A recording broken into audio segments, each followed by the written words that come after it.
Yo, what up? Welcome to another episode of Source and Company. I'm your host, Source, of course. As always, you can follow me on Instagram and Twitter at Smitty Source on both of those. And you can follow or subscribe to the YouTube channel, Spotify, Apple Podcasts, Google Podcasts, all under Source and Company. And last but not least, follow the IG for the show, Source NCO Podcast _RVA. That's more than enough, right? Yeah, it's good stuff. Happy New Year. We're getting into this first joint of 2021. And what better company to have than my guy?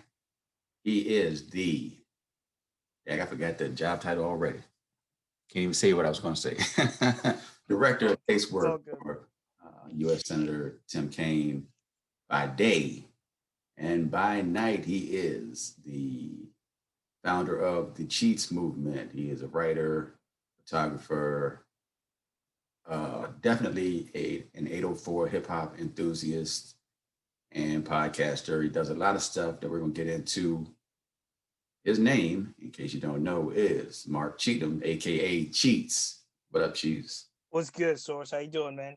Bruh, another day, another dollar. Can't complain. How you?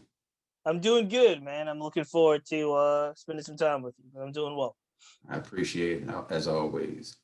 So for those who don't know, which is everybody other than us too, we tried this. So back about a year, about a year and a half ago, maybe 2 years. Sure. I had the idea to do a podcast, try to do it strictly audio with the sound equipment and all that good stuff. We did a nice long episode to start out, and it was the worst audio I have ever recorded. It was terrible. Yours was good, mine was terrible. So we trashed that, and that never came to be. But here we are once again. So thanks for doing it. I like to think it was a pilot, right? Like I think it was like the trial before you really started doing it. So I feel really good about being a part of that. That's valid. Yeah. It was all conceptual, really, when we were really starting to think about it. And we were trying out a bunch of equipment too. So I mean, I really feel like that was like, as you say, preseason.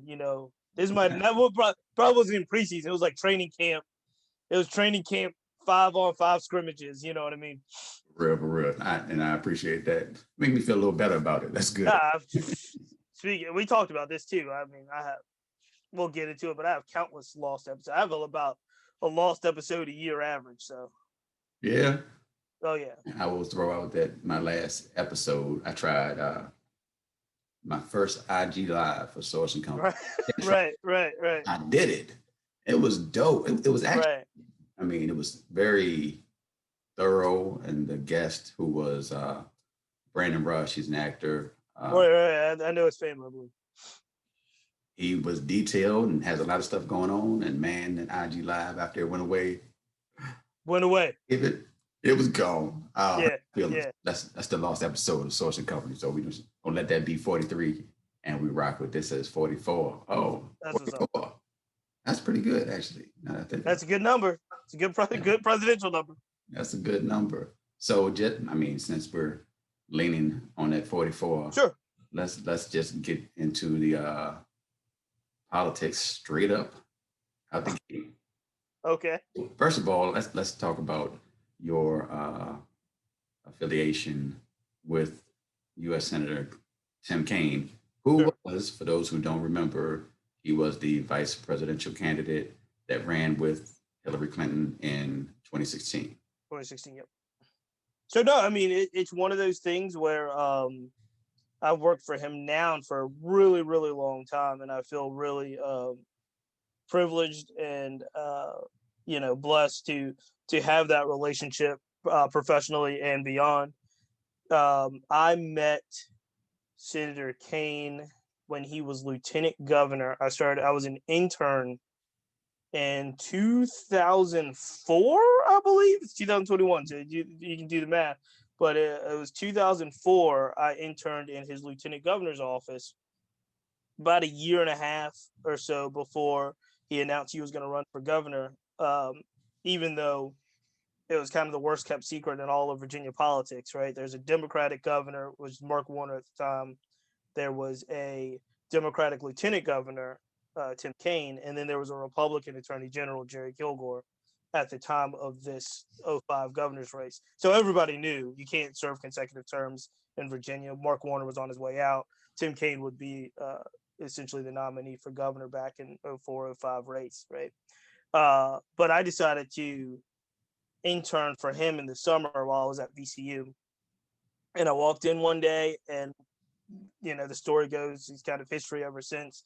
We got along really well early on, and then I've worked for him nonstop since that time. So nonstop since I started working for him, since I interned, I have never had another employer, if you will. We've had different jobs. So we've gone through the governor's office together, the time at the DNC, and now the time at the Senate. Wow, that's heavy. Yeah. The, most people ask me about him. I've been lucky enough to spend a lot of time around him. But when people ask me about him, the best compliment I can give him is that he's as advertised. And what I mean by that is he has a really good reputation of being a really kind of just a nice human being, well intentioned. Everybody doesn't get everything right 100% of the time, including myself. So when I say well intentioned, that's actually the attempt to do the right thing all the time, and he's there, and that's great. And he's just really been a friend and a mentor and all of that stuff to my family as I've gone through this last, I don't know how many years now, and a lot. So I really, really appreciate that the time that we spend together, and the work that he does. So if things had gone a different way in 2016, what would your life, well, I don't know if you really think about what your life would have been like, but you would have been out of here, right? You would have been out of Richmond. No, I mean, we don't. So the interesting thing about the way presidential elections work, especially for in our situation where Senator Kaine was on the ticket. One, I work for the Senate, so politics and presidential politics and all of that stuff is completely separate. Even these last go around when he was running for Senate and re-election, I stayed on the Senate side and the official government side, which is a nonpartisan side. We just do the work, and we really don't get into politics. There was a whole bunch of scenarios that surrounded 2016. I mean, I think it would have been really difficult for anyone to kind of predict what would happen. However, when you're kind of second in command, everything goes by what Secretary Clinton wants to do, right? So if you're Team Harris right now, everything still is really being dictated by what President-elect Biden wants to do. So it's not as if you have as much flexibility to bring everybody with you in type things like that. I say all that to say we really don't know. I know me and my family at the time, Cameron, who's 6 now and was 2, me and my family are all from Richmond. We had a lot of conversations about what those possibilities would be like, what those opportunities were.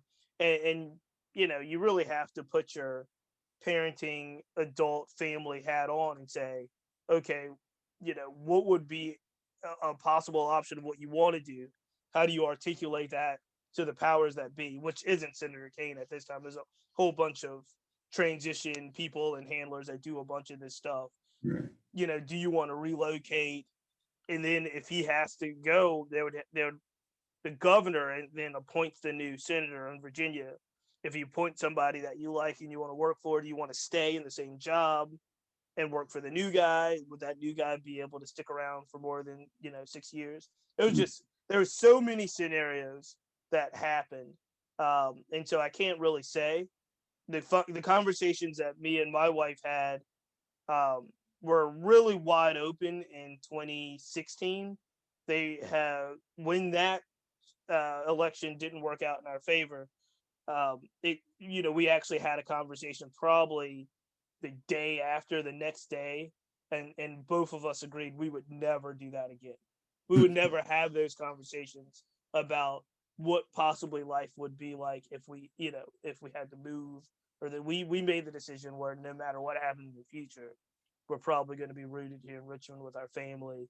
And it was just, it was a wonderful time in many respects, stressful time in many respects. And, I think when those things happen, as bad as it was, the outcome for people that supported Clinton Kaine, and as bad as it was for the nation as we look for now, um, it it's one of those things where when it ended, it was almost a bit of relief that says, okay, we don't have to worry about this, Yeah, because there was just a lot of uncertainty. that's it. A lot of uncertainty, and having a family. It's not just you, so you got to think about a whole lot of other things outside of just Sure. Yeah, yeah. the maybe. Now, with all that said, I really wish we'd won. Yeah. No matter what happens, I wish we would have had to figure out the other side of this, as opposed to have understanding what's happened the last 4 years. Yeah, man. So the last 4 years, which have been interesting to say the least, but quite, maybe to some, the most interesting part of it happened last week with last week, recently, I should say, with the insurrection. I don't know that I've ever heard the word insurrection prior to I January. used it. I used it on the Cheetah movement as well. So yeah, I mean, I used it a lot last week as well. Probably more than I've ever used it in my entire 10 years of writing a blog. Right.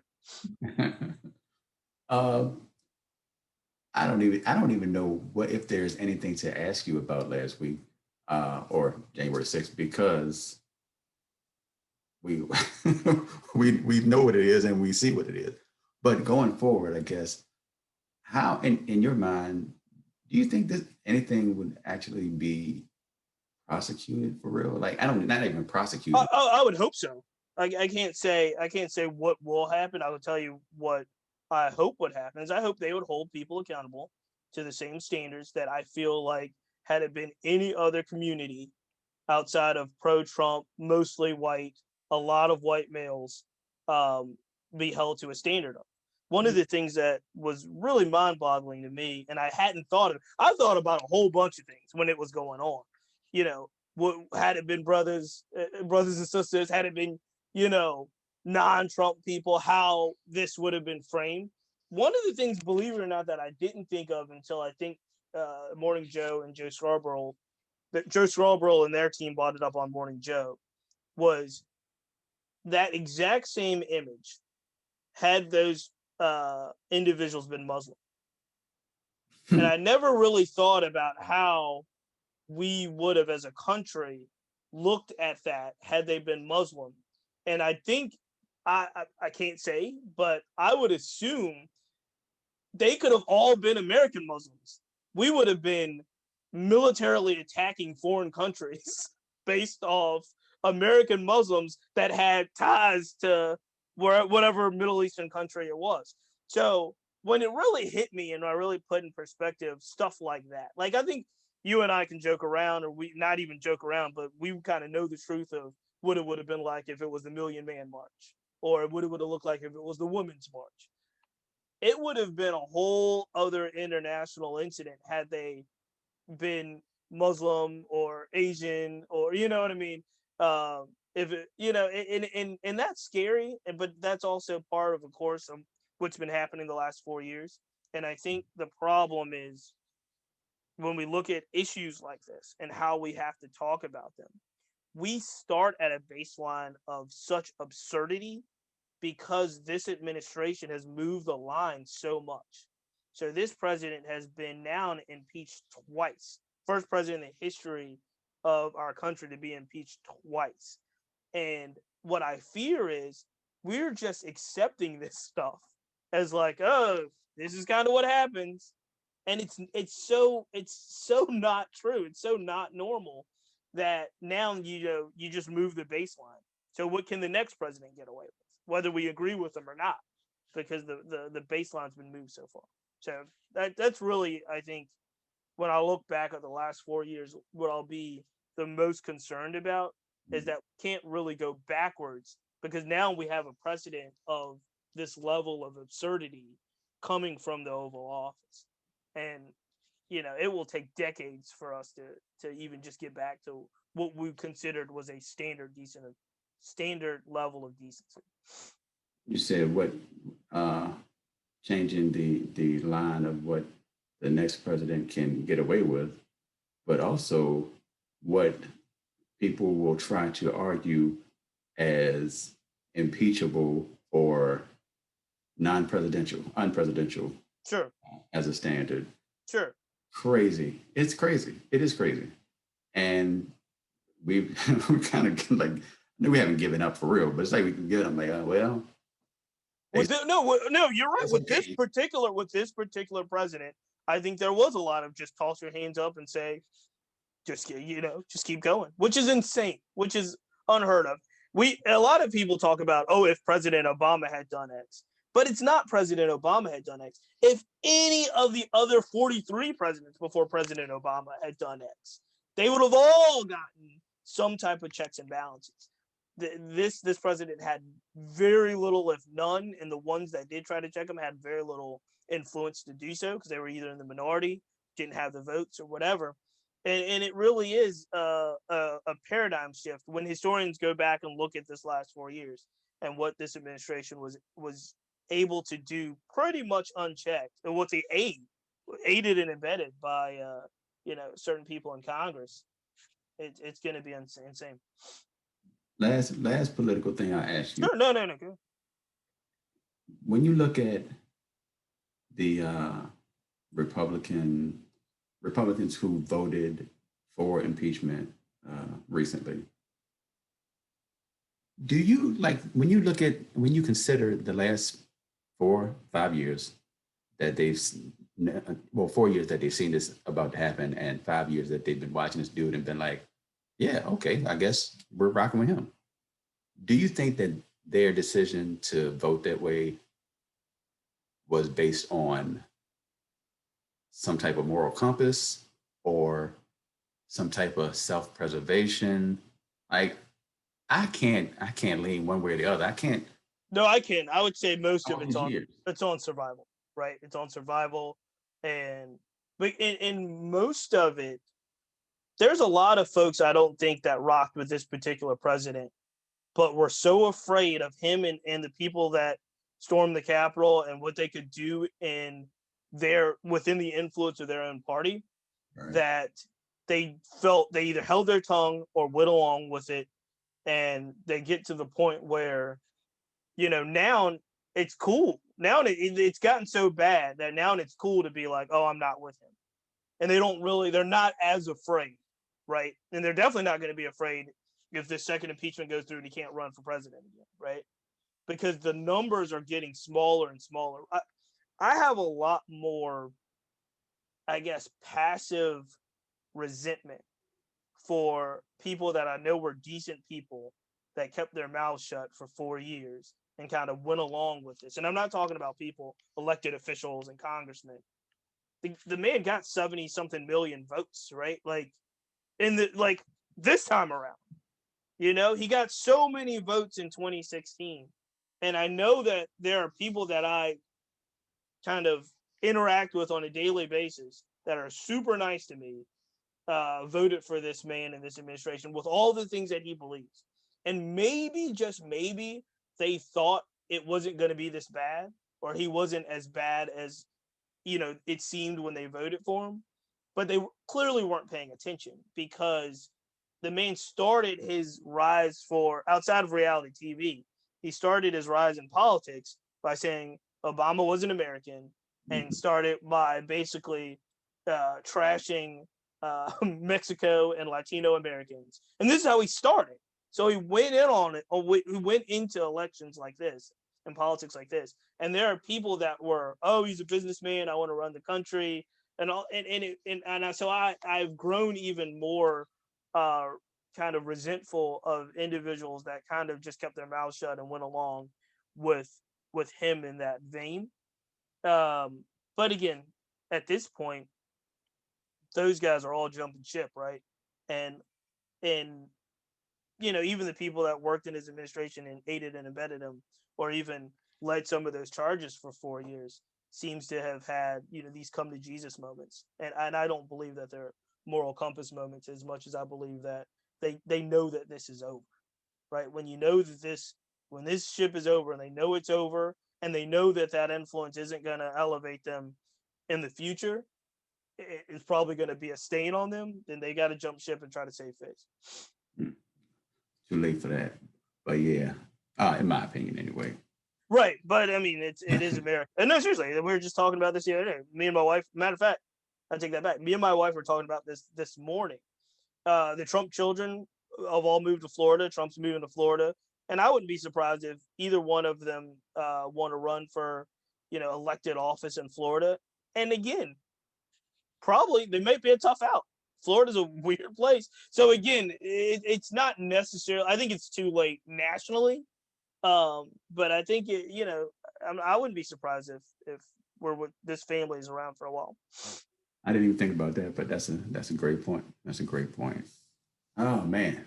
So let's talk about you. That's why we're actually here to talk about you. Usually over the first 43 episodes, it wasn't so much current as opposed to being about the person, but sure. In these moments and having you in particular, we had to, touch on all of that for real. So I appreciate you being candid. Now let's take it back. Let's take it back to young Marc Aloysius Cheatham. I made up Aloysius. It's not his middle name. I was gonna say this.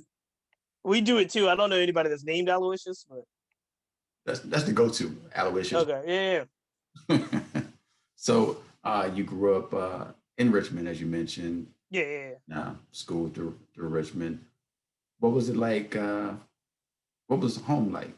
When you think of your childhood, what do you think of? Oh, I was real fortunate. I'm the youngest of three, so I've got an older brother and an older sister. Parents are still both are here with us and healthy and still live in the West End, Glen Allen. Still married. So, now we've obviously expanded our families, my brother, my sister as well.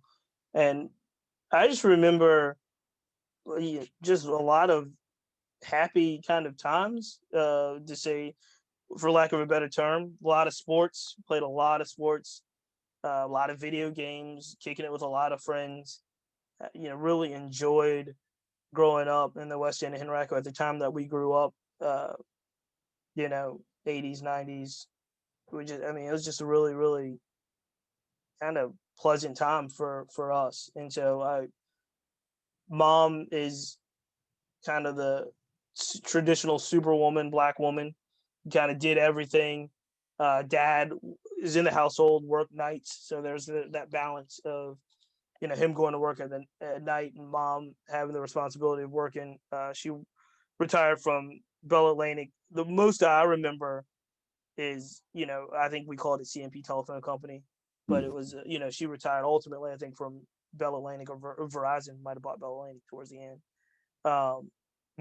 Dad was over at Reynolds Metals Company, which is where Altria is now, over on Broad Street. And yeah, just a lot of sports, a lot of friends, a lot of fun, a lot of family. So never really any kind of difficulty in that sense in regards to child, being raised as a child. My grandmother, who is 90 years young, is still with us as well. Still lives on 4th Avenue in Northside. I spent a lot of time in Highland Park with her growing up as a child as well. Grayland Baptist Church on 3rd Avenue on Northside, I think was kind of our home church growing up. And so, yeah. That's dope. I don't know if that helps, but yeah, just trying to get a picture because we all grew up different. And yeah, I mean, in regards to like economics and finances, we were a working class family. So working class, for us, there's a distinction between middle class and working class. Right. And when I say working classes, if we didn't work, we didn't eat. Right. If my parents weren't working, it would have been tough for us. Both my parents always kind of had long employment, didn't have a lot of trouble in that sense. And so we never really realized what we had and we didn't have. But when I look back on it, really fortunate that I had parents that kept us first in that sense, and always worked and always kind of provided. And so there was never any days or nights where we went without a home. There was no days or nights where we went without meals, or even like the luxury stuff, baseball cards and video games. We had all that stuff as well. And most where I grew up in Broadmeadows, most of my neighbors and so forth, which was really diverse at the time, um, I didn't realize that until I was older and as an adult. But I had plenty of kids my age of all races that I could play with in Broadmeadows. That's And so that was also important too. Our neighbors, kids our age or kids my siblings' ages, uh, all different types of races, big wiffle ball games, big two-hand touch football games. We did all of that growing up. Now, the interesting thing is now a lot of the people, like a lot of the families in the neighborhood that I grew up in Broadmeadows, my parents still live in that house. A lot of people are still there, like the older folks, but they don't have children that are young. So like if my kids went over there now, or my nieces or nephews, they wouldn't really have anyone to play with. But when I was growing up, we had just a ton of kids. gotcha. So at some point, I guess at the end of high school, somewhere around there, you had the idea. I can't even say it's an idea. You explain to me how this happens. How does Mark Cheatham become a Marine? Yeah, I joined the Marines at 17. Well, it helps that my dad was a Marine and my granddad was a Marine as Mm, well. And so they were both Marines. And so we had a little bit of a family tradition there. It also helped that I was a nice kid, and I was a nice kid in school. I was not a good student. I was a nice kid. I played sports. I was in class council and things of that nature. But of my peers, academically, I was not an achiever in that sense. So when everybody was getting their college letters, it was for me. It was either going to be junior college, J. Sergeant Reynolds, which later in life went to Reynolds and love that experience as well, or it was get a job or figure out something, whether it was something like service or something of that nature. The interesting thing was I had a really good recruiter, Sergeant Chapman. I remember to this day, and I just remember the first time kind of meeting with him and getting recruited to join the service, and he knew I was a good kid, and that was impressive. That there was like an organization that wanted me to be a part of it, right? And so being actually recruited felt good in a sense where it was like I didn't have that many options. Um, with that said, physically I'd played sports um, uh, all throughout high school. Academically, I was actually a brighter kid than my academic achievement reflected, just because I didn't care about school, and I was really into just having fun, and I wasn't a bad person. I wasn't bad socially. I just didn't really put any priority on academics. So when I kind of put those things together, Marines is an organization that had some family history for me. They wanted me to join. I was physically and academically able to kind of do the things that I needed to join. And at the time, it was the best option for me because my attitude towards academics. If I had went at 17 years old to J. Sergeant Reynolds, I would have got with my same group of friends, some of them going to Reynolds, some of them at VCU, some of them at U of R, and I would not have achieved academically at all.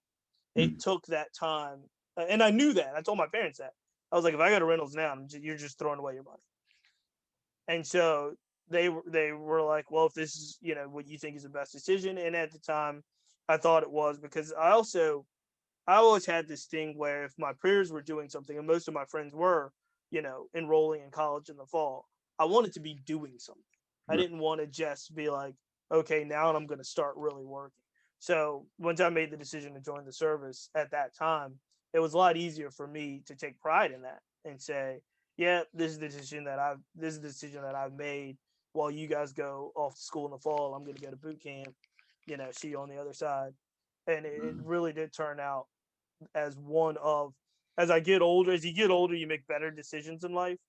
for a very long time, joining the service for me was the best decision I made in life. As I get older, I meet my wife and things like that. And Yeah. but at the time, it was exactly what I needed to put myself in a position to be where I am today. That is exactly what I was going to ask you. When you look back on it, do you think it was a positive decision? And you just expressed that as Yeah, it was one of the best. It was one of the best that I've ever made, for a number of reasons. And people, I think people think at 17 years old that they know a lot about the world and they know a lot about other people and human interaction and diversity. I will say I was very blessed to have a foundation of really good parents, probably more like better than I realized at the time. But there is something different about being 17 years old, leaving home, and being put with a group of men. hmm, Uh, because again, when you go to boot camp and you're like, oh, I'm 18 or 17, you tend to think that everybody that's at boot camp with you is going when you before you get there, you tend to think that you're going to be with almost amongst your peers because you've always been grouped, all throughout high school and sports with people that are kind of your age and your ability. right. No, when you got to boot camp at 17, I was the youngest one in my class. There were some 18 and 19-year-olds, but a lot of them were 23, 24, 22 trying to figure out, made that decision after something else didn't work out. So, I'm with a group of men, and then this is the interesting thing that I think about now that I didn't think about then. I was with a group of men from all over the East Coast when I was at Paris Island. Then when later in service, you get to a group, you get to your base or whatever, and you're with a group of men now from all over the world. And you start to realize like, oh, it's not just one way. It's not just the way that I was raised and taught. There are people with different levels of hardship. There are little deep people, different levels of discipline. There are people with different levels of, um, ethnicities and backgrounds and traditions. And that is stuff that I got a crash course in super early in my life, considering. And you know, I'm grateful for that because I took that and I didn't know about the Latino population and culture in Texas. Some Right. of my best friends were Latinos from Texas, or I didn't know about what it really meant to be from New Orleans. But I met colleagues that were from New Orleans and would take me to their homes or their families and teach me certain things. And I didn't travel. I don't know if we'll get to this, but I didn't really travel. Even in the service, I didn't travel until I got a job at the DNC, which was in 2011, 2012. That's when I traveled. I didn't travel even, like I said, during the service. Some were like, oh, go see the world and all that. I was not lucky enough to do that, but I was able to meet people from all over the world. And that later in life allows me to be a little bit more well-rounded, allows me to get along with people with different backgrounds and not be so shocked in certain situations when people do certain things. It was such a great lesson. With that said, I was also very fortunate because there are plenty of other young men in my situation that would have been taken advantage of, or were made to do things that they didn't want to, or maybe didn't have the family foundation that I had and the moral compass that I had at the time to get influenced to do things that were the wrong way. Just because you're in the service doesn't mean you don't have choices. A lot of people in my groups that I were around made a lot of wrong choices. Right. I kind of stayed out of those choices, and I had peers of mine, some of those older peers that looked at me as a way as like, oh, that's little bro. He ain't gonna get no trouble. We're gonna make sure that we kept him out of certain situations throughout my entire 4 years. I mean, like I said, when I went in, I was 17. That means when I went out, I was 20, 21. And it was still, to me, I was probably throughout my whole kind of military career, I was kind of looked after. I can two things. One, I can tell you right now, we're not going to get through It's everything I fine. want to get through, and I definitely Okay. don't want to rush through No, no, no, it's fine. It's fine. current stuff. But do you? I know people don't stop. well, some people don't stop and look back at their life or just look at where they are in life and the things they've been through. You've had a very interesting, considering that you, I guess, lived in Richmond for most of your life outside of the military stuff, right? Yeah. You've had a very interesting life. And I don't know that people who know you would necessarily realize it unless they had a conversation with you for a long time and you actually felt it necessary to tell them that. Okay. Well, thanks. I don't know what to say to that. No, I mean, yeah, I'm 42. I just turned 42 last year, so I feel really lucky, and really blessed and really fortunate, to have the experiences that I've had, and now do the new experiences that I get to do. So yeah, I mean, I don't certain things. I think it's all in kind of relationships are based on how you're introduced to people in life and when you meet people in life, and so if I'm meeting people now, it's very rare that my time as a 17 to 22-year-old comes up, right? 21-year-old. So because even if I'm meeting you now, and you're probably going to want to know about what you're doing now, whether it's the blog or politics or thoughts or even projects that we're doing. Hip hop. There's a lot of hip hop conversations. I have more hip hop conversations now than I ever did when I was 17. Yeah. And we were living it, right? And so yeah, I think that certain aspects of even growing up in high school and college and those things. I kind of try to take them in steps and try to focus on the right things at the right time. But yeah, I feel fortunate about it. Indeed, indeed. So you ended up after your time in the military, graduating from VCU, right? Yeah. I thought I was going to be a social worker, which So isn't funny. I got a social work degree, so yeah, the yeah. the dope thing that happened to me, the dope thing that happened around the time we did the first conversation was that you had recently delivered the commencement speech Yeah. Okay. Yeah. at Yeah. VCU, right? Yeah. I gave the convention teacher the VC School of Social Work. Yeah. How was that? Because that just seems It's, like it's amazing. an on taking for real. Yeah, it was amazing. It was amazing. I was honored to ask. There was a brand new. She's still there at the school now. Dr. Beth Angel was she was implemented that year as the dean of the school. Social work has gone through a transition, like a lot of professions in the country, where just because you have a degree doesn't mean you're going to have a job. Hmm. And so, what she was trying to do, I think, was highlight alumni from the school that were doing what she felt was successful things outside of just the traditional macro micro social work. So she came across my story, or a couple of colleagues of hers recommended that she look into some of the stuff I was doing, and she seemed to take a liking to it and asked me what I consider addressing the graduating class that year. And yeah, it was a flooring situation in regards to being asked. I feel really, it's something that I will keep with me forever, and really always grateful for the school to allow me to do that. And it was a wonderful experience. It was a blast. So, what led you down the road of, I'll say, I guess, media in general? Because, like I said, you're a writer. You've been a writer, different magazines.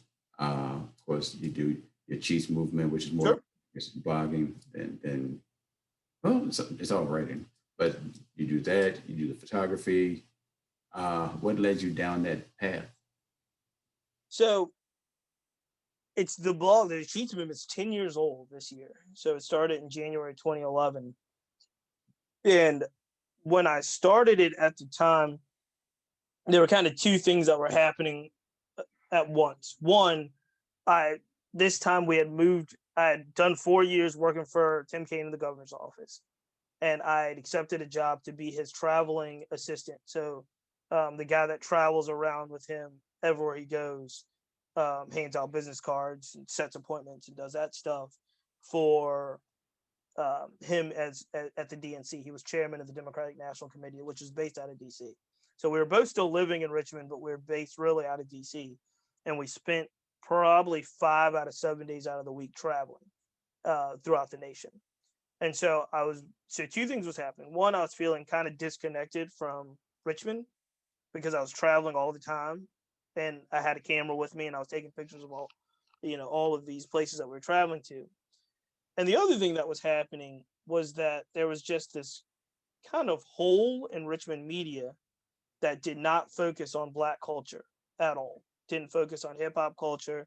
People would still say to this day there's a pretty big void when it comes to kind of hip hop culture, streetwear culture, street art culture, things that are just inherently Black.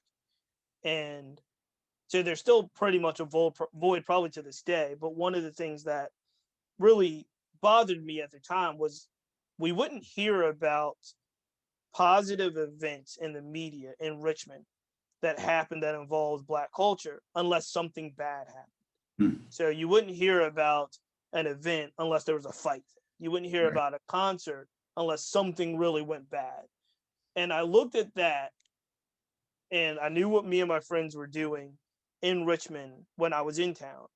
And I was seeing this, just an explosion of different types of culture coming together. And I felt really good about it. And then something would happen, and that's when they would make the press. And as I got really frustrated. And so my remedy of that was, it wasn't at the time doing anything new. Me and my friends were going to these events. We would be at, a poetry event or an art event or a hip hop concert. But what was new was I started bringing my camera. And so we started taking photos of all of these events. And at first, when I started the Cheats movement, it was majority of photography blog. So it would be photos of these events of culture. And I tried and tried and tried to get these photos into magazines, whether it was Richmond magazines, whether it was your RVA Mag or Style Weekly, or even national magazines. I was trying to get like these photos of these events. And I never heard anything back. And so in a way that was a bit frustrating as well. I was trying to figure out like, why are they ignoring this stuff that's happening? And then one day, I think Tony Harris from RVA Mag, who's a good friend of mine now, but at the time, he actually sent me a note after months and months of me trying, but he sent me a note and said, this stuff is really good, but we don't know the story. We're not at the event and we can't really tell the story. And if we can't tell the story, we're not gonna run it. And so that got to me thinking like, oh, not only do I have to take the pictures, but I need to write the stories. So that was led to more of the traditional blogging, right? Taking the photos, writing the story, putting them up online. Nobody wanted the stuff. So it wasn't like I had a bunch of options to get these photos and these stories out. Nobody wanted the stuff. Right. And so what I did was I tell people when I talk to youth, I say I took the Jay-Z method. And I'll ask them like, do you know what the Jay-Z method is? And they'll all say no. They'll say they know who Jay-Z is, but they don't know what the Jay-Z method was. And it goes back to Jay-Z couldn't get a record deal with Rockefeller. Like Dame, Biggs, Jay, all of those. Jay was trying to shop his music to every Def Jam, every Interscope, every Elektra, every indie, and nobody wanted to give him a deal. And when he got with Dame and they got with Biggs, they created Rockefeller, right? And so Jay-Z couldn't get a record deal. He makes his own label. I couldn't get my work put into any publication. So I started the Cheats movement after probably a good year to 8 months, 8 months to a year of trying. And then when the Cheats movement hit and you started seeing these stories, then it turned into a little bit of a thing. It wasn't a thing for like a good 6 months. They became a thing when I started covering hip hop. Richmond is the city outside of just that. Richmond is the type of place, and not everywhere is like this. So I've learned, but Richmond is the type of place where nobody cares until everybody cares. Yeah, you know what though? Most people, you said not every place is like that. A lot of places are. Like there's a handful of places that aren't. A lot of places, artists end up they may pop somewhere, but a lot of it is homegrown. Well, it's what it seems like from the outside looking in. Again, I hear that and I travel a lot. And when I traveled a lot, especially, I would always try, once I started traveling and started really doing blogging and stuff, I would travel and look for hip hop communities, like look for the hip hop spots in hip hop. There are artists in every town that says it is harder in my town than it is anywhere else. Even if you go to New York, like we think of like, oh, New York, LA, Atlanta. There are artists in Atlanta right now saying Atlanta's a bunch of crab in the barrel people. Like, and so what is interesting to me is, um, in regards to notoriety and especially national notoriety, which is different. My goal was never to be a nationally notarized blogger, right? It was really just like, yo, let's tell these stories of what's happening in our town, see how far that gets me. And it has opened doors that I could have never would imagine. But it was really locally focused. And I think what happens is there are waves. It's like we joke around about football a lot. What do they say about the NFL? It's a copycat league, right? Well, the media is a copycat industry.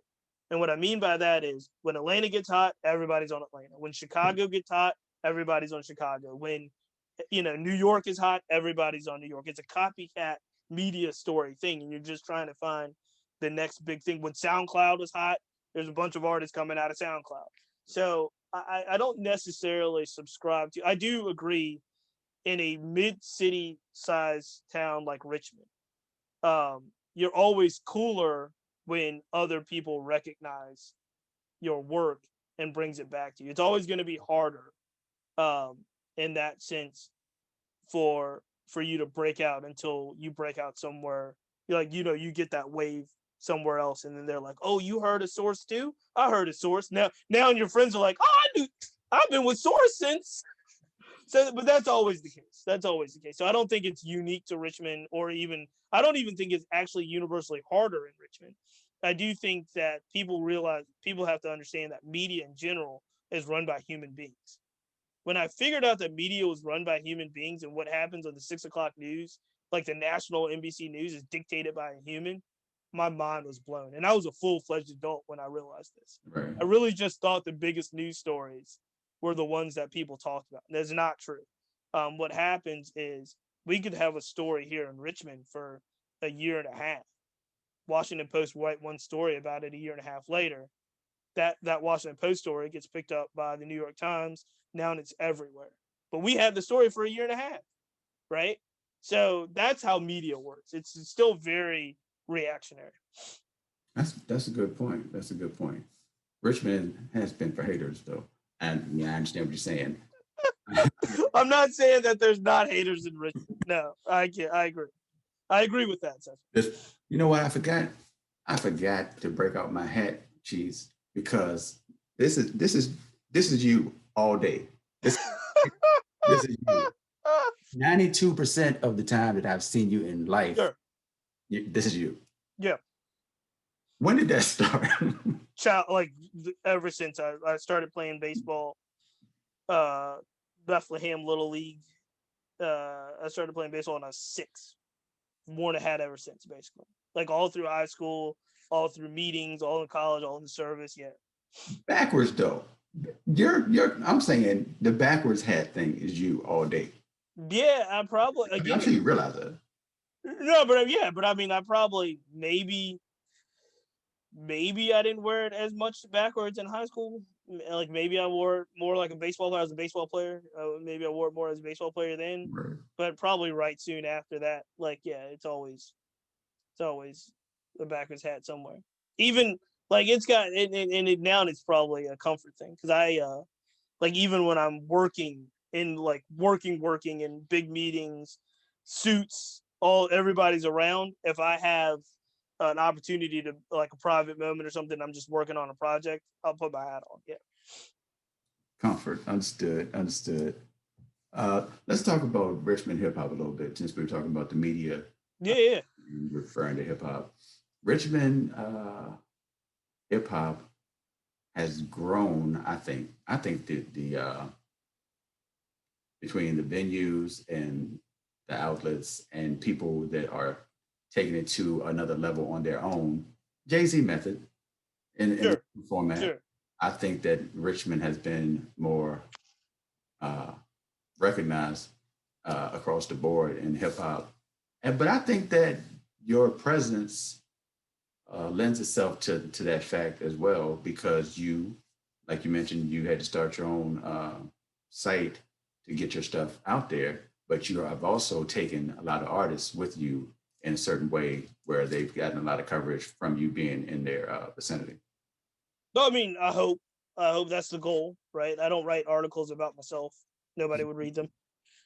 Um, but that's the goal.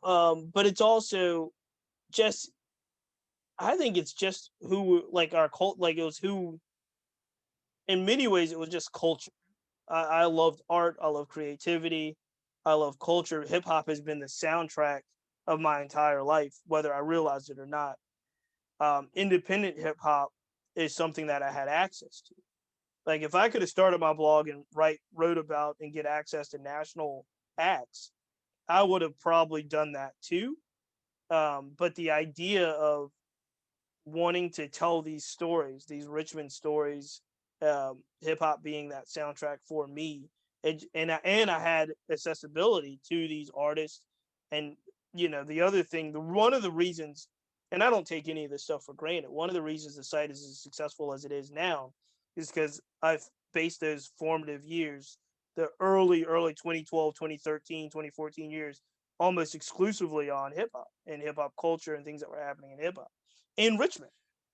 And what that did was, because at the time there were no real outlets at all giving these artists their projects coverage, what it did at the time was it gave them a home and a hub, and it allowed them to say, oh, my work's on this site, and they were sharing it. It's different now. Like 20, it's a lot different now. Now a new blog or a new Instagram page or so forth, they might kick some things out, some really good work, and they might get a handful of follows or a handful of retweets. At the time I did it and started it in Richmond, it was so new that everybody retweeted. Like it didn't even matter. On Facebook, Facebook was bigger than Twitter, and their Instagram didn't exist. Right. So I would look at a post and have 80 to 90 shares, not like likes, but Facebook shares, because they wanted this, they were excited to see the culture represented in a positive way. That type of excitement in the last decade is different. It's kind of become a little bit more normalized. People don't get so much more excited about that type. So we've had to find out different ways to elevate the work and profile the work, and elevate the artist and profile the artist. But yeah, it was different when we first started, and it allowed, doing that and being a part of Richmond's hip hop culture allowed me and my friends and my colleagues and my teammates to make a name for ourselves, and to do things that we never thought we'd be able to do. And it allowed me personally to now have more access to, a national Rolodex or artists that I really want to work with, um, whether it's, in Richmond or beyond. Yeah, I mean, you've had quite a few national between artists and personalities or people in different fields that you've interviewed over the years. Sure. You want to know what my favorite though was? I will tell you. That's what I was about to ask you. What was your favorite? We did a show at the Broadberry with AZ, and AZ was like, for me, AZ was like the holy grail of cool, the holy grail of like hip hop. Like he's not my favorite rapper. Like he's not my favorite rapper, and I don't think he's the best rapper. But he's one of those ones where it was like, man, that's like, if I ever was going to be able to host something, he would have been at the top of the list. And Mm. so I've been lucky enough to we hosted his show. It was a little bit of headaches in there. Some, anytime you're hosting a show, but we hosted AZ at the Broadberry, and I've been fortunate enough to cover what I would consider my favorite MC, Ghostface. I was able to cover Ghostface twice. Raekwon, maybe me, Raekwon 3 times. Ghostface, I was able to meet him at least once, backstage and top it up with him a little bit from writing a blog in Richmond. So we've had, other shows that we've either been involved in or, we were able to form a pretty good kind of professional writing relationship with Rhapsody and her team and Ninth Wonder and their team down at Jamla. So yeah, it's different. All of it's different even in 2021 because 2021 and 2020 was so different and we weren't able to capitalize on so many things that we would have had momentum to do. But I will, AZ, Ghostface, Brother Ali. Brother Ali was my first real interview of a hip hop artist that was like I didn't really know. So I mean, there was just some great stuff that I've been lucky enough to do. Well, I can't let you mention Rhapsody without me saying, did you know I did a song that Rhapsody and I were both featured on back in the day? Anyway, nobody cares. I did not. I want to hear it. Send it to me. No. I don't know the quality, but yes. So the Rhapsody story is one of my favorites because I was on Rhapsody super early. And we were doing a thing, we were a part of a thing called Fall On Fest, which was a Richmond festival a couple years back that is no longer around. But I really wanted Rhapsody to headline the show. And we had a little bit of a budget from the festival. And I just remember it was like the easiest negotiation ever because they were like, yeah, we'll just drive up from North Carolina, do the show and drive back. How much is it? Good, let's go. And it was a really, ultimately for us, we were way too soon on her. And we did some things that were a little bit different. So it was probably Rhapsody for this festival at the Broadberry, where Broadberry fits like 500 capacity. We were lucky if we had 100 people in there. It was really, as a promoter, we felt very challenged. But Rap actually got paid in advance, so she shows up, does a show, made it an easy night, and we were able to form a relationship in that, say, with our team and stuff. And they've been back to Richmond a couple times, and we've been able to write some more stories. But yeah, no, I was the first writer to put Rhapsody in Huffington Post. She had never been in Huffington Post. She had been in hip hop mags, but she had never been in a Huffington Post piece. And we wrote a pretty long profile, I believe, on Crown at the time when it came out. And they were really receptive to expanding beyond hip hop mags at that time. And so we were good for a while. Yeah. Speaking of Rhapsody, her last album was pretty perfect. It was pretty much perfect to me. Pretty much. So the last album was a really good one. That was the one with the women inspired themes, right? Yes. I know a lot of people go to the one prior to that.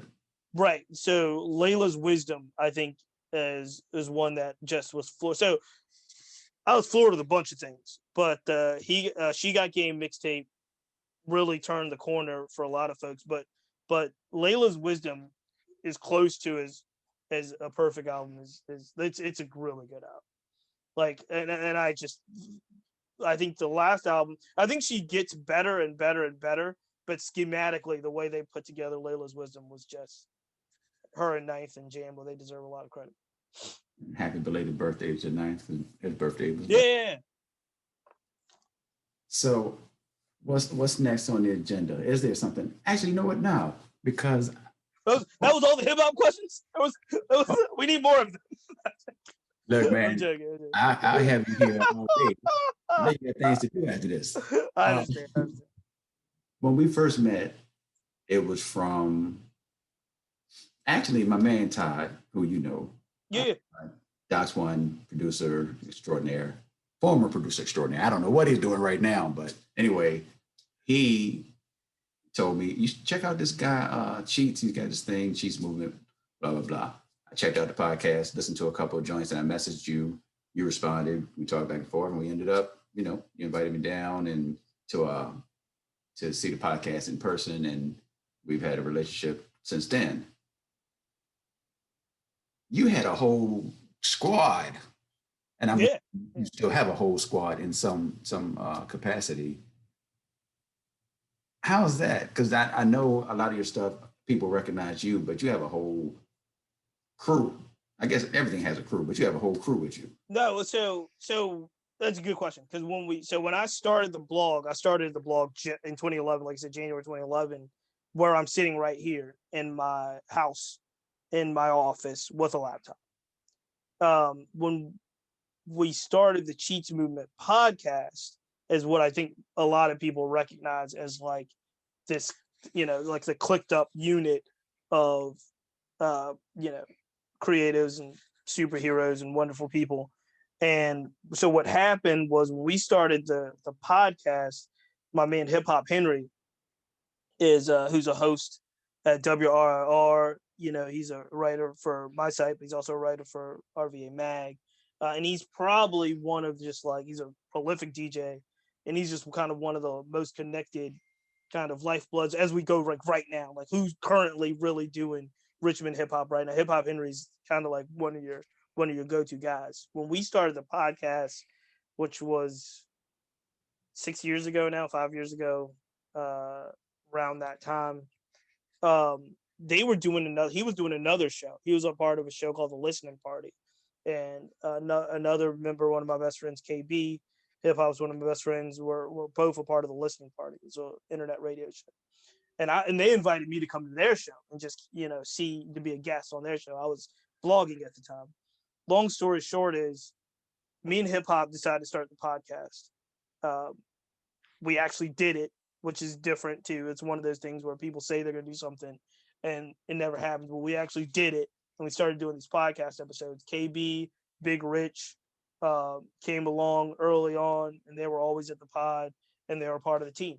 And then DJ Mentos came along, Gigi Broadway came along, Jess, and so at one point it had gotten a little out of hand. I gotta be frank. It had gotten a little out of hand, and we were just giving away Cheats Movement hats like they were Rockefeller chains, and we were like, we're just taking over everything. And that was the process. We had a team. We had probably 8. I think we were up to 8 people at one point. That was really, we were all full Cheats Movement out. And what happened with all of that, like anything, and not to belabor the point, but Chris Rock once said this about the Chris Rock show, and I'm talking about the Chris Rock show that was on HBO. So basically, before Dave Chappelle's show, Chris Rock had a version of the Chris Rock show that was very similar. People don't give Chris Rock enough credit for this show. It was an amazing show, but what happened was Chris Rock had Wanda Sykes, he had Pootie Tang, he had all these guys on his Chris Rock show, and he said it best. He said, once you start to get to a level of success, your friends are so talented, especially the really talented ones.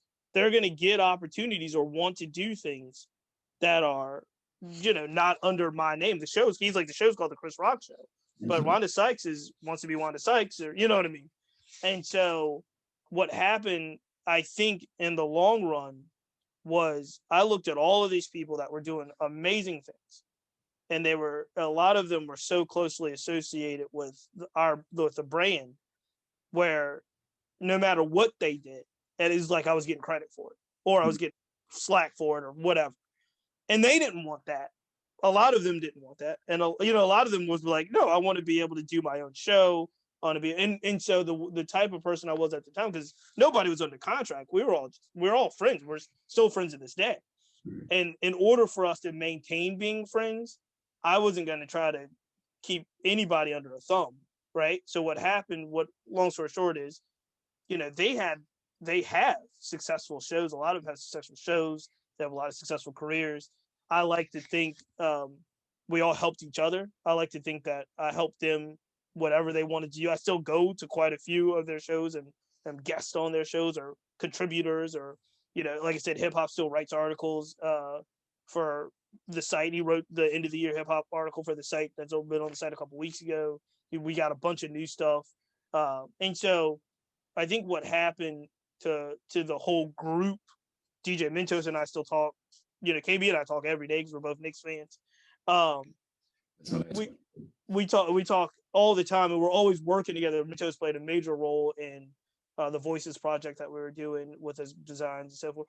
So I say all that to say, we had about a 2.5 year, 2 year run where everybody was clicking on all cylinders and doing everything that they wanted to do, and was really everybody's profile was being elevated, mine included. And whenever, like, soon they just started getting approached and poached, if you will, but approached to be like, hey, you should do your own show. And they wanted to do that. And I was like, I want to help you do that. How can I help you do your own show? How can I help? Now, and again, with 8 personalities under any scenario, there's always going to be personality clashes, things that didn't see things, people didn't see things at each other. I was lucky enough to avoid a lot of that. A lot of folks, if even in the clique, if they weren't seeing eye to eye, it was like, well, it's Cheats is going to do what he wants to do on his show. It's his show. It's his kind of his ship. And I like to think I was fair enough where people would be like, word, but they also realized like, hey, I want to do my own show. I want to get, and how can you help me get to that place? So long story short is about after 2.5 years, we ended the current podcast that we had.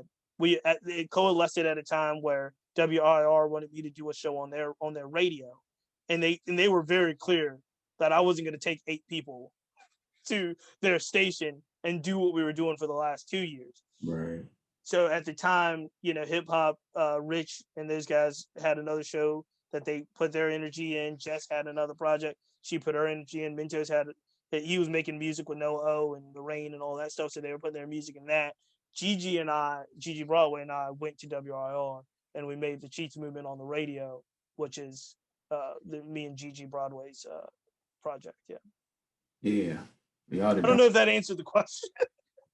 keep Gigi on your side, man. I feel like Gigi is a sniper in real life. I don't know, Yeah. She's definitely someone that it was just really strange. Gigi was at the first ever Cheats Movement podcast. She was a photographer and she was taking photos of Fly Anakin and Concept Jackson, and she just never left. But the one thing about Gigi and my relationship that is unique in a way and probably makes for better radio or television or projects is that of all the people in the clique, we probably are the most opposed to each other in a lot of the ways we see the world.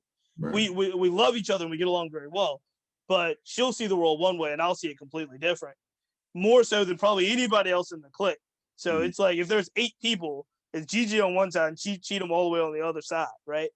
But one of the things that worked out is that she always wanted to do stuff, and I think I have that kind of in me as well. As like, yo, like I got this idea, let's do this. We always wanted to do this, and so when we were taking the show, it was a no-brainer that it was like she was like, well, yeah, we're going, right? Where are we gonna go? And everybody else was like, hey, I want to do this and do that and do that, and she was just like, yo, let's come and do this. And it worked out well again because we don't necessarily see everything eye to eye, so we have good dialogue on the show because she'll say something crazy and I'll tell her it's crazy. That's how it works out. Indeed. Last topic, and I'll let you be, man. Yeah. Your sweatshirt there. You mentioned the New York Knicks. Yeah. Go ahead. Let it go. Let it fly. You go. And it's hard to talk now. We just lost to Cleveland. I think we're on a 5-game losing streak. So we're gone from the time when we were 5-3, right? Because again, Knicks fans we were unstoppable then. My relationship with the Knicks is one that happened later in life. So I feel like there's a part of me that overcompensates for missing all the good times. And when I say all the good times, I'm not talking about the championships in the 70s. I missed the 80s and 90s. I missed Pat Ewing. I missed Larry Johnson. I missed Allen Houston. And so Sprewell, I missed all of that. I became a Knicks fan at the worst possible time a human being can become a Knicks fan. And this was like the Isaiah Thomas years. Like when the team was like right before Amari Stoudemire, before Melo. The team was real bad. I'll never forget one of the worst interviews I ever heard was Isaiah Thomas, who might have been the coach and the GM. He's definitely the GM at the time. Was excited because we got Jared Jeffries. And I remember thinking to myself, like, what is Jared Jeffries going to do to help this franchise? And Isaiah Thomas was like, yo, Jared Jeffries can do it all. And I'm like, and he'd been in the league for a while. So I knew he was like, I've always been a Hoops fan. I knew he wasn't the greatest, the end all be all. But yeah, we had a couple, I became a Knicks fan during a very dark period of time. Rode it out through all the mellow years. And where we are now, I'm cautiously optimistic about the new leadership, cautiously optimistic about Tibbs, what the team can do. But I haven't had any pleasure in being a Knicks fan outside of the fact that it is the greatest city in the world. New York, I mean, I love Richmond to death. New York, there's no place like New York City in the world.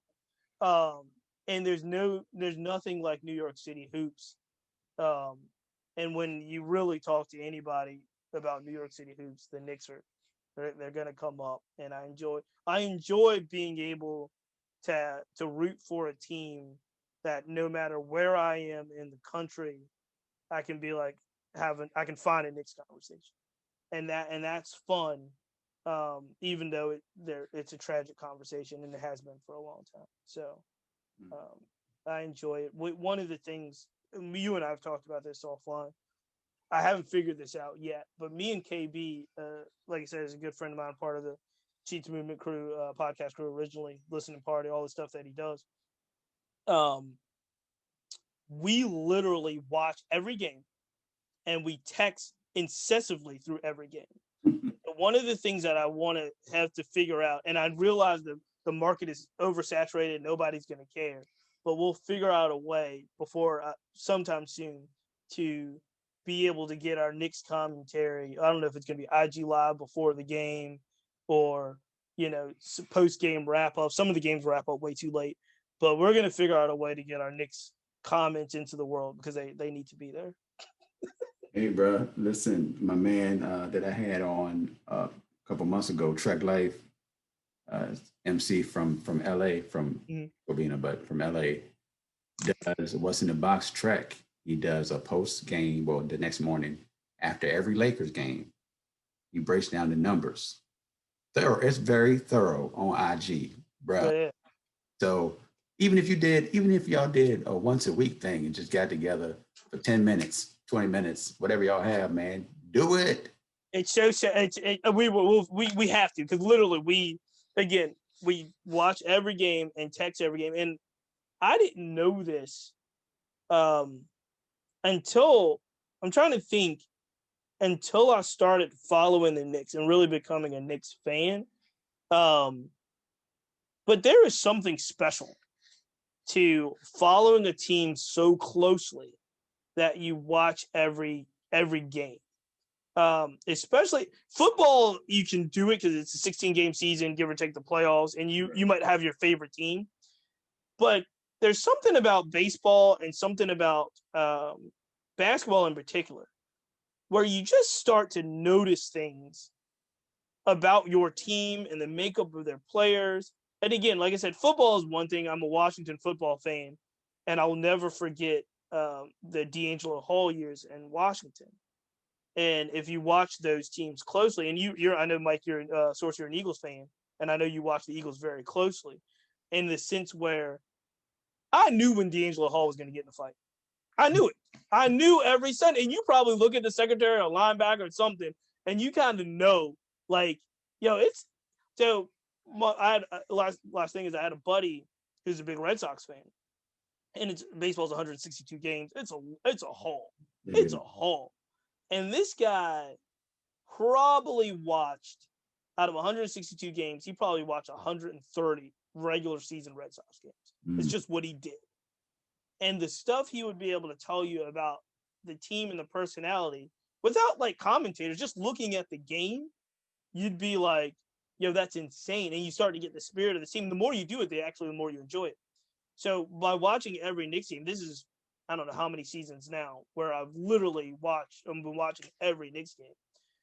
This is probably the first season or the most active season me and KB have text during the games, every game. But I've watched for years now. And I've watched every Knicks game, and so you start to understand things about the team and the town and the refs and just the things that you just knew were so different. And I say all that to say, I really am, as somebody that's watched a lot of bad Knicks teams, the organization that they have in place. I don't know what it's going to be in the Garden when fans come back. I think they're actually helped by not having fans in the stands now. I think that takes a lot of the pressure off. Right. New York's a tough place to play. It really is. And the one thing people also forget about the Knicks is the Knicks are probably the only bad team in the NFL, like legitimately basement bad team, where every opponent still wants to put on a show in your home arena. Back. So, yeah. So the Knicks, I remember the Knicks a couple of years ago, maybe 2 years ago or something. Knicks had like 17 wins all season. They were awful. Derek Fisher years, right? And I just remember Steph Curry, James Harden, Kevin Durant, all of these people coming in the Garden and putting up record numbers because they weren't like they wouldn't do that in Milwaukee, right? They wouldn't go to Phoenix or Oklahoma City and be like, I got to get 63 tonight. But James Harden literally was like, I want to have the scoring record in the Garden for an opposing player. They say, and so that was tough. It's tough. But yeah, I love the Knicks. I love everything that they're doing. I've seen them play a bunch of times in DC. I've actually never been I've been to the Garden once for a Prince concert. I've never been to the Garden for a Knicks game. And we were gonna go I think this last year and COVID hit. So Cheats. I got like 100,000 more questions for you. It's all right. I get it. But we'll have to do this again one day. Yeah. I'm sure, like I always say, your information will be posted on the page and on the screen. But go ahead and give your social media info if you don't mind. So cheatsmovement.com is the site. I love when people look at the site. The site's a little bit different now because of social media, and everybody kind of goes to social media pages. Instagram is cheats_RVA. And there you'll find a combination of my family pictures and stuff on the site, mostly stuff on the site, but some of my family pictures. And then I'm on Twitter. Not as much on Twitter as I was last year. Around Thanksgiving, I made the decision to curb the tweets, but Cheats Movement on Twitter as well. And you'll still get Cheats Movement blog stuff on social. Twitter, and I know you've been on Twitter off and on. We'll talk about. That's a whole nother conversation. But I took a break off Twitter probably around Thanksgiving of last year, with the intentions on coming back in January and whatever, being back to normal. And what I found out was that you don't miss much. You feel like you're missing much when you're not on, if you're in it. But if you leave for a couple months or a month and a half or something, you realize that you don't miss much. And then you don't want to return to it, which I think is a little more healthier. So. Indeed, Twitter is a lot. And before IG, I was like, I don't want to be on Instagram. It's pictures, blah, blah, blah. But it is, I think I like IG better than Twitter at this point. But Twitter, I still go, if I hear a story and it's where news breaks. It's where news breaks. Straight through Twitter. Yeah, so it's interesting because universal news, like when news breaks, you go to Twitter. When a person wants to break news, they want to break it on their IG page. Mm-hmm. So they have a picture in this long, like, I'm leaving Cleveland, you know what I mean? Yeah. And so I know we got to go, but I am fascinated with how people use these tools that we have, social media, whether it's Instagram, Twitter, if it's Clubhouse or TikTok or Zoom. I'm just fascinated about where people go to make their splash, right? How to catch on, and is it easier if it's harder? And so last thing I'll say, because I know you do have to go, is just congratulations to you, because you're right. We talked about this. I don't know if it was a year and a half ago, 2 years ago, or whenever we were trying to, when you were talking this concept up and moving, because you still do your sports things very heavily. I see your FanDuel results. But, and one of the things that made it easier for me, even early on, you gave a really nice story. I don't know if I remember it 100% that way in regards to how we met, because I remember being so impressed with the stuff that you were doing on your blog and your site, that it made it real easy to be like, oh no, this guy's one of us. Like, this guy needs to be, people need to see the work that he's doing. So I do, I enjoyed your writing, and I enjoyed your blog at Scola when I enjoyed all of it. So it's an honor to be on your show. I love what you're doing. And if there's anything that we can always work together or I can help with, let me know. My man. Once again, everybody, Marc Cheatham, aka Cheats in these streets. Thank you for being here. Source, house here.